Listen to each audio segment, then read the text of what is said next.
ప్రసాదం సార్, ప్రసాదం సార్.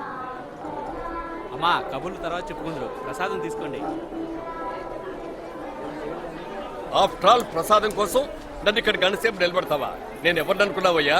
ఎమ్మెల్యేనయ్యా, ఈ నియోజకవర్గ ఎమ్మెల్యేని. ఒక ఎమ్మెల్యేకి మీరు ఇచ్చే గౌరవం ఇదేనా? పిలవయ్యా, మీ ఈవోని పిలవ. ఒక ఎమ్మెల్యేని ఇక్కడ ఇంతసేపు నిలబెడతావా? ఏమీ అనుకోకండి, లోపల భక్తుల రద్దీ ఎక్కువగా ఉంది కదా, దయచేసి నాతో రండి. వెళ్ళండి అయ్యా, వెళ్ళండి. వెళ్ళి ప్రసాదాలు తీసుకోండి, వెళ్ళండి.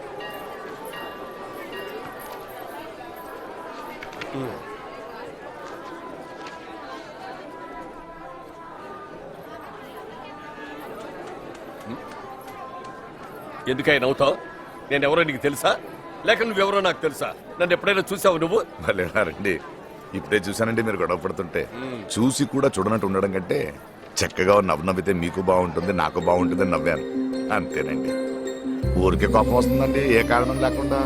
అది కాదు. ఎన్ని చూశారు, ఎన్ని దాటారు, ఎన్ని కష్టాలు పడి ఉంటారు ఈ స్థాయికి రావడానికి. అందరికి సాధ్యమా అండి నలుగురిని శాసించే స్థాయికి రావడానికి? ఈ సిస్టమ్ ముందు చూసావు, ఈ సిస్టమ్ ఇది నాకేం నచ్చలేదు. సార్ మనకి ఎందుకు సార్ ఈ సిస్టమ్ లాట్ గురించి? పొద్దున్న లేతే పేపర్లోనూ ఆటలు రాస్తూ ఉంటారు ఏదేదో జరుగుతున్నాయని. భగవంతురా, ఇటులో ఏటులను లేకుండా చూడమని కోరుకునే మామూలు మనుషులు సార్. ఓపికంటే గుడికి వస్తాం, లేదంటే ఇంట్లోనూ దండం పెట్టుకుంటాం. పట్టండి ప్రసాదం, పట్టండి సార్. ఏ ఊరేంటి మంది? చాలా దూరం నుంచి వచ్చాను సార్. ఇదిగో నా కూతురు లగ్న పత్రిక భగవంతుడి పాదాల దగ్గర పెడదామని వచ్చాను. ఏంటో సార్, ఇక్కడికి వస్తే సీతారాములు నా వెనకే వచ్చేసినట్టు ఉంటుంది సార్. ఆడ తప్ప ఇంకెవరున్నారు సార్ మనకి? నాతో పాటు రండి, నేను గుళ్ళో పెట్టిస్తాను.